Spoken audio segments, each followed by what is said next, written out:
बंधु माने अक्टोबर 2 तारिख पवित्र विजया दशमी दिन घर को नहीं आसंतु एही गछर चेर। बंधु माने एही दिन अनेक गुड़िए शुभ जोगर संगठित हेबाकु जाउछि। एही दिन सुदशा व्रत पड़िबाकु जाउछि एवं एही दिन विजया दशमी मध्य हेबाकु जाउछि, जहाँकि दशहरा। तो एही भली पवित्र दिन रे आपण निजर घर को नहीं आसंतु एही गछर चेर।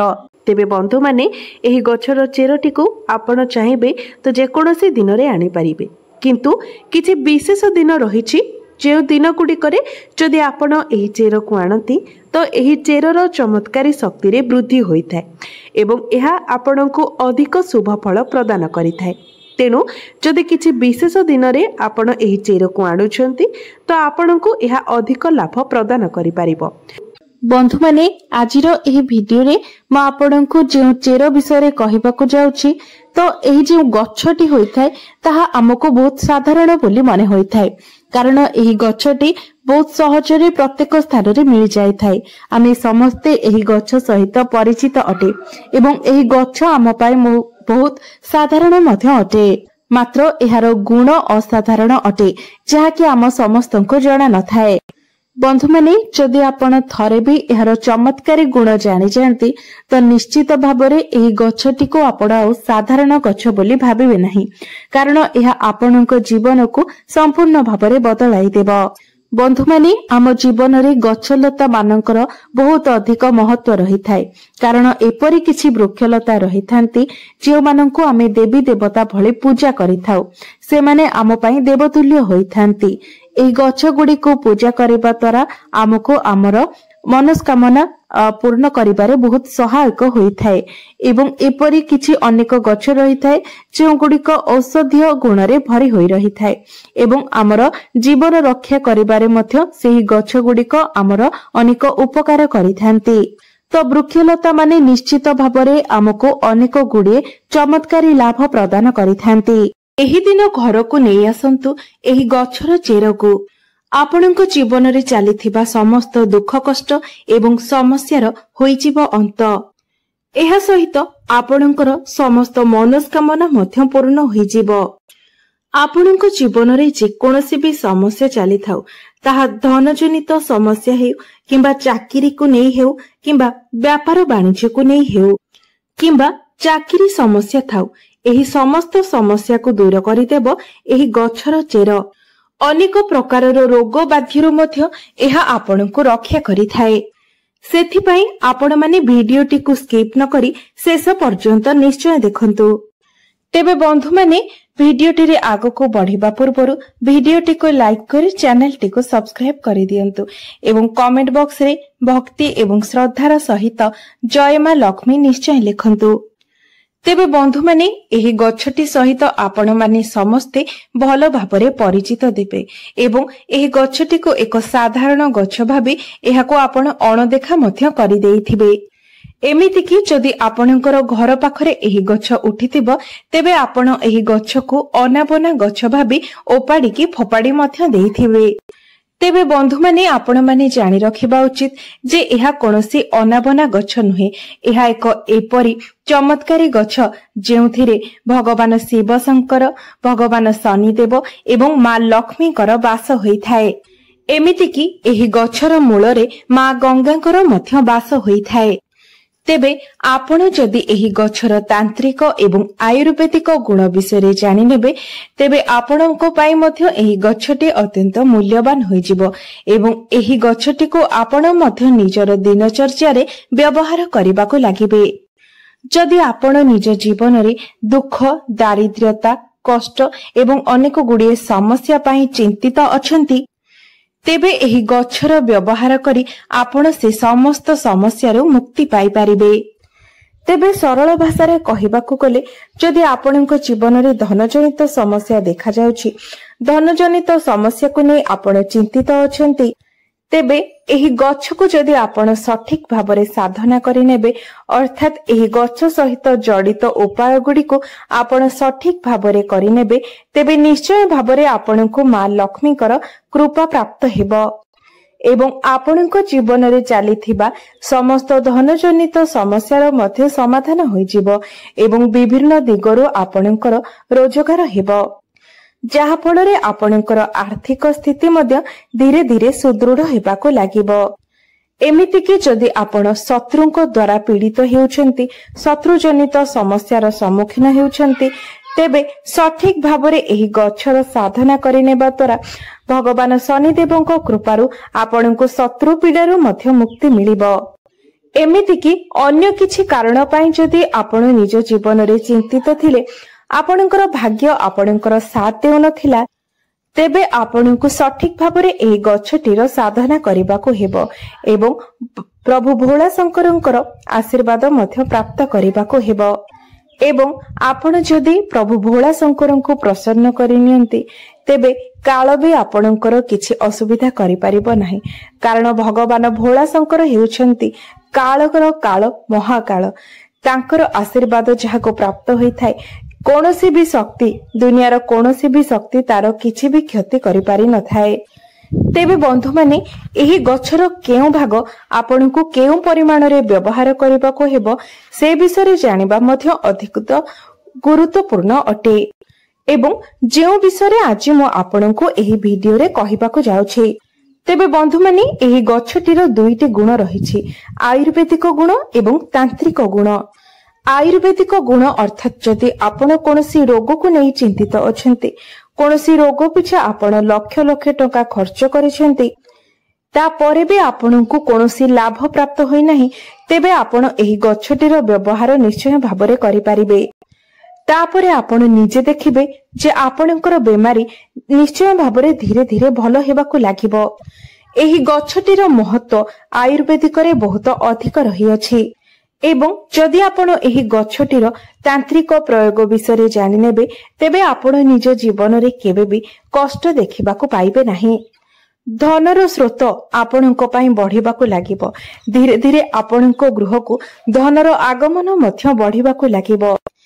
तेबे एही गच्छटीर ना हेउछि अपमार्ग गच्छ एवं एही गच्छटी सहित आपण माने निहाती भाबरे भलो भाबरे परिचित थिबे कारण आम ओडिसा रे एही गच्छटी बहुत अधिक परिमाण रे देखिबाकु मिली थाए प्रायतः सबु जगह रे एही गच्छटी रही थाए। तेबे बंधु माने एही गच्छटीर नाम एथि पई अपमार्ग कारण अपमार्गर अर्थ हेउछि ओलोटा चलेबा एवं एहार मंची गुडिक गछरे ओलोटा भाबरे रही थाए तेबे एहार एही मंची गुडिक ओलोटा रहिबा ही एही गछर विशेषत्व अटे। तेबे बंधु माने जदि आपण वास्तुशास्त्रर वनस्पति अध्ययनर अध्याय नंबर 51 को जिबे सेठारे आपण परिष्कार भावरे देखिबाकू पाइबे जे साधु सन्यासी मुनि ऋषि माने एही गच्छर व्यवहार किपरि करुथिले।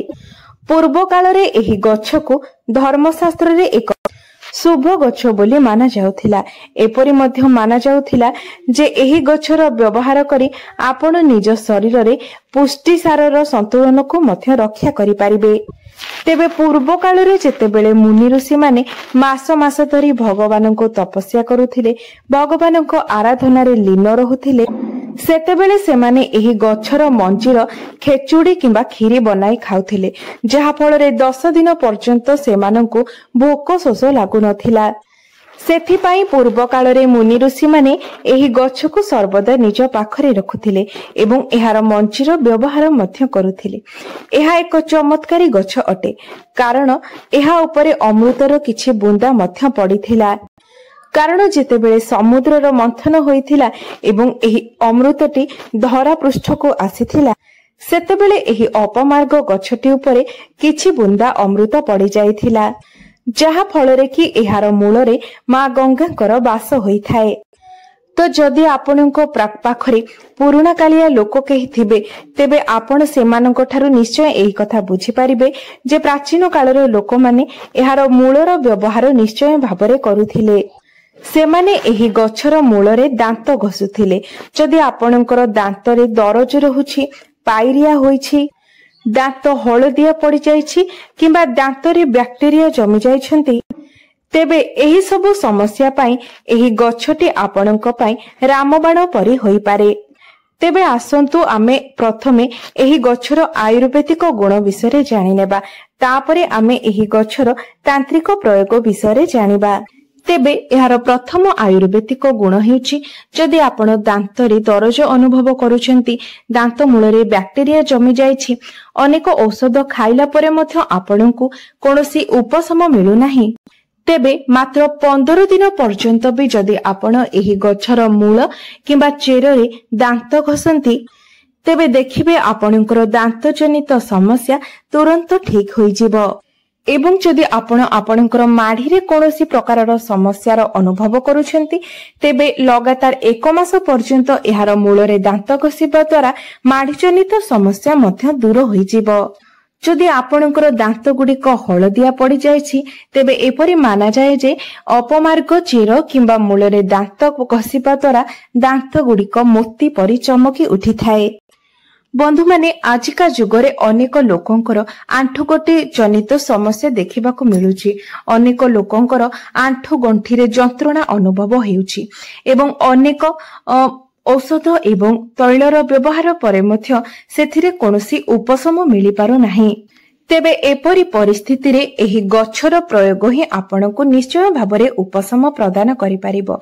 सेथिपई आपण अपमार्ग गछर किछि मूल नै आसंतु एवं एहाको खरारे भल भाबरे सुखाई दियंतु।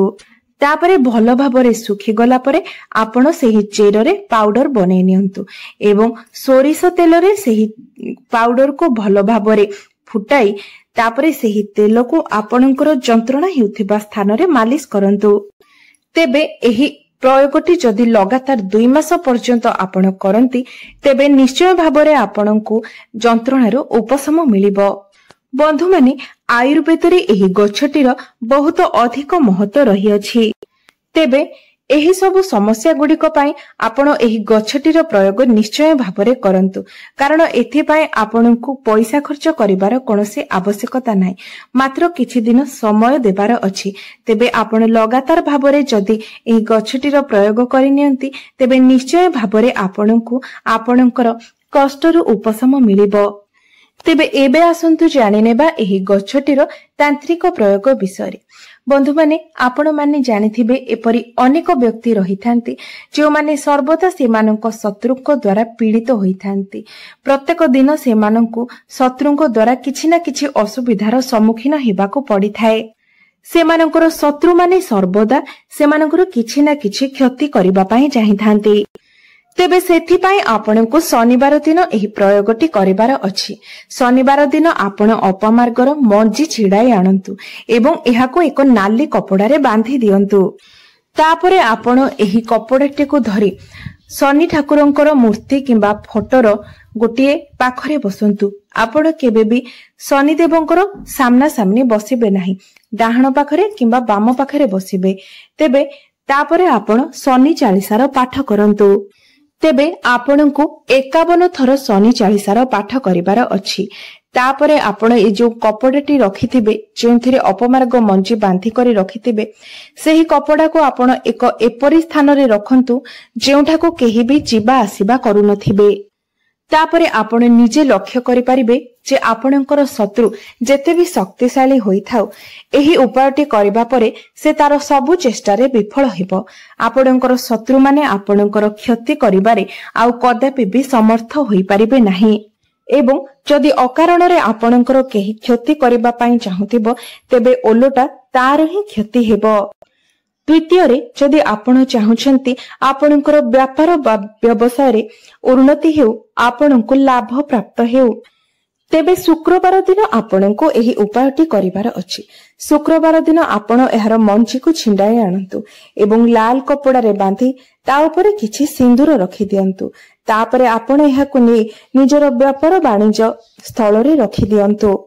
जेउठारे आपण पैसा रखुछंती सेही ड्रॉ रे आपण सेही कपड़ाटी को रखि दियंतु। देखिबे धीरे धीरे आपणकर व्यापार वाणिज्य रे लाभ हेबाकू लागिबो एवं धनर वृद्धि हेबाकू लागिबो। तृतीय जदि आपनकु लागुछि जे आपनको पछरे भूत प्रेतर किछि प्रभाव रहिछि, आपनकु भूत प्रेत जनित समस्यार सम्मुखीन हेबाकु पडुछि किंबा आपनको उपरे तंत्र मंत्रर प्रयोग करा जायछि, कोनोसी कला जादूर प्रभाव रहिछि, तेबे आपण निश्चय भाबरे एही उपायटीर पालन करंतु। एही उपायटी करिबा परे आपनको उपरे कोनोसी भी नकारात्मक शक्तिर प्रभाव पड़िबो नाही। तेबे सोमवार दिन आपण गोटे अपमार्ग गछ उपाड़ी आणंतु एवं एहार मूलटी को भल भाबरे धोई नै एहाको नै आपण प्रभु शिव शंकरंकर मूर्ति किंबा फोटो सामने बसी 1001 थर ओम नमः शिवाय मंत्रर जप करंतु। तापरे गोटे चांदीर ताबिज रे एहार चेर को पुराई आपण निजर गळारे एही ताबिज को धारण करंतु। आपण निजे देखिबे जे जेते भी नकारात्मक शक्ति हेउ, जेते बड़ भी कला जादूर प्रयोग होइथाउ, आपणको उपरे एहार प्रभाव किछि भी पड़िबो नाही। चतुर्थ उपायटी जदि आपण समाज रे निजर मान सम्मान पद प्रतिष्ठा वृद्धि करबा पई चाहुथांती, तेबे एही उपायटी निश्चय भाबरे आपणको पई फलप्रद हेबो। तेबे आपण माने निश्चित भाबरे जानती जे मंगलबारटी प्रभु हनुमान को समर्पित अटे। तेबे मंगलबार दिन आपण एही गच्छ को उपाड़ी आणंतु एवं एहार चेर को भल भाबरे धोई सुखाई दियंतु। तापरे आपण एहार चेरर एक पाउडर बनाई रखि दियंतु एवं आपण जेउ भी तिलक मथारे लगाउछंती सेही तिलकरे आपण एही पाउडर गोटे चुटकी मिसाई की तिलक करिके लगांतु। देखिबे आपण जदि कोनोसी इंटरव्यू देबा पई जाउछंती, निजर बिजनेस को नै कोनोसी मीटिंग करबा पई जाउछंती, तो सेथिरे निश्चित भाबरे आपणको सफलता प्राप्त हेबो। एहा व्यतीत एहाकु तिलक करी मथारे लगाइबा द्वारा आपणको कुंडली रे मंगलंकर स्थिति मध्य मजबूत होइथाय। तेबे बंधु माने उपाय गुड़िक अत्यंत सहज अटे। आपण जदि निजर किछि समय बाहर करी विश्वासर सहित एही उपाय गुड़िकर पालन करंती, तेबे देखिबे निश्चय भाबरे आपणको एहार लाभ प्राप्त हेबो। तेबे बंधु माने मोर एही भिडियोटी जदि आपण मानको भलो लागिथाय, तेबे भिडियोटी को लाइक करी चैनल टी को सब्सक्राइब करि देबे एवं कमेंट बॉक्स रे जय मां लक्ष्मी निश्चय लिखिबे।